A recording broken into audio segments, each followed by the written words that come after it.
تخيل انك صحيت يوم الصبح وجاي تدور عربيتك وخلاص هتهب تتحرك، ولقيت جاركب احمد طالع لك من البلكونه بالفالنه يقول لك طالع يا باشمهندس، تقول له اه هتحرك دلوقتي، فيسالك يقول لك طب ممكن تاخدني في سكتك، تقول له اه طبعا، واذ بيك تفاجئ انه اول ما ركب معاك وابتديتوا تتحركوا انه عايزك توصله مكان ابعد بكتير عن اللي انت رايحه، يعني هيأخرك عن مشوارك او شغلك اللي انت رايحه مش اقل من ساعه. جيت تاني يوم صحيت بتدور عربيتك وخلاص هتتحرك، ولقيت جارتك المعادل شافتك امبارح وانت بتوصل جاركب احمد، فطلعت لك من البلكونه بتقول لك ها طالع يا باشمهندس، قلت لها اه طالع، طب تاخدني معاك؟ اه طبعا تعالي. ولقيت برضه نفس المشكله بتتكرر، هي ان هي عايزاك توصلها مشوار بعيد عنك برضه ما يقرب من ساعه، طبق الاصل من العلقه بتاعت امبارح. المشكله بقى هنا انك وصلت ميعادك متاخر، اتعطلت عن حاجات انت كنت عايز ومرتب تعملها، وبالتالي اتاخرت عن الميعاد اللي انت كنت محدد انك تروح فيه، وبالتالي ده خلاك ما تقعدش مع مراتك وعيالك الوقت اللي انت متعود تقعده معاهم كل يوم، وتوابع كتير بقى انت بتتفاجئ بيها كل شويه على مدار يومك انت ما كنتش عامل حساب. كل ده حصل عشان انت خايف تقول لا، او اصلا ما بتعرفش تقول لا. طيب هو ليه صعب انك تقول لا؟ وازاي تلاقي الشجاعه انك تقول لا؟ والاهم ازاي تقول لا من غير ما تزعل حد؟ الكاتب دامون زارييد، مش عارف بقول الاسم صح ولا غلط، بيجاوبك عن كل الاسئله دي في كتابه The Art of Saying No.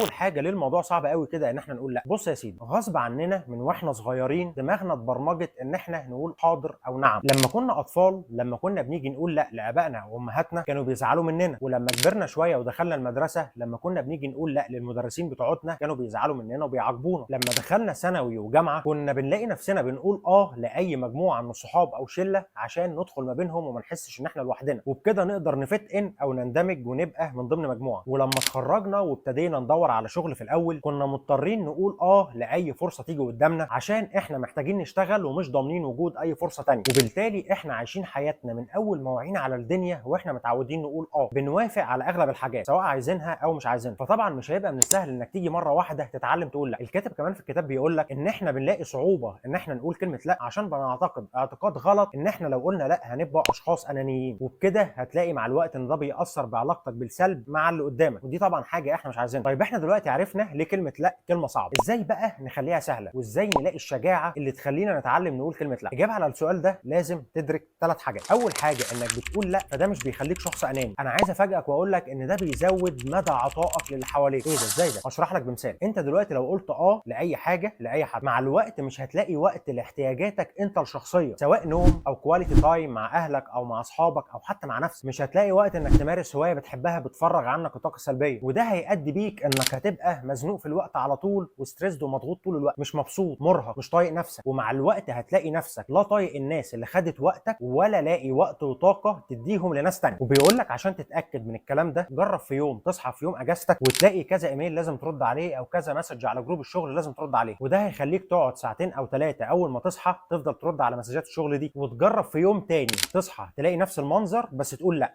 انا مش هرد، وتبتدي يومك انك تبتدي ال3 ساعات دول اللي انت ضيعتهم في اليوم اللي قبله تبتدي تمارس حاجه انت بتحبها، وشوف الفرق في باقي يومك في اليوم الاولاني وفي اليوم الثاني هيبقى عامل ازاي. تاني حاجه وهي انك لما تقول لا فده بيقوي علاقتك بالناس اللي انت بتقول لهم لا. يا راجل قول كلام غير ده، ازاي يعني؟ هقول لك. بيقول لك we value the things that are hard to attain، يعني احنا بنقدر الحاجات اللي بنقدر نحصل عليها بصعوبه. فاللي بيطلب منك حاجه وهو عارف مدى تقديرك لوقتك وانك مش بالسهوله انك تفرط في وقتك كده هباء، هيقدرك وهيقدر وقتك اكتر في الوقت اللي هتيجي تقول له فيه اه انا هعمل لك اللي انت عايزه. ثالث حاجه لازم تدركها وهي ان كل كلمه اه انت بتقولها لحاجه انت مش عايزها فانت بتقول قدامها لا لحاجه انت عايزها. وعشان يسهل لك الكونسبت ده عمل لك حاجه اسمها 3 بيز: بيبل، بروجكت، بيرسونال ويل بينج، يعني الناس، مشروع، صحتك النفسيه والشخصيه. تخيل انك بتقول اه لحاجه وبتقول لا لناس انت المفروض تقعد معاهم زي مراتك او اهلك او اصحابك او حتى نفسك، او انك بتقول لا لمشروعك او شغفك او شغلك او هوايتك اللي انت عايز تخلصها، او انك بتقول لا لنفسك للوقت اللي انت محتاج تشحن فيه طاقتك بالحاجات اللي انت متعود تعملها عشان تبسط بيها نفسك، زي انك تروح الجيم مثلا او انك تسافر كل ويك اند في حته فتيجي في اخر الاسبوع تلاقي نفسك مبسوط ومستعد انك تبتدي اسبوع جديد. نيجي بقى لاخر سؤال واهم سؤال: ازاي تقول لا من غير ما تزعل حد منك؟ في كذا كتاب اتكلم عن اجابه السؤال ده وبكذا استراتيجي كمان، فانا هتكلم لك عن ال3 حاجات اللي اتذكروا في الكتاب ده. اول حاجه وهي اسمها كاتيجوريكال نو، وهنا يقصد بيها انك مش بتقول لا بصوره مطلقه اللي هو لا عشان انا كيفي كده، او لا عشان انا ما بحبكش. انا بقول لا لسبب، زي لا معلش انا بطلت اعمل ده، او لا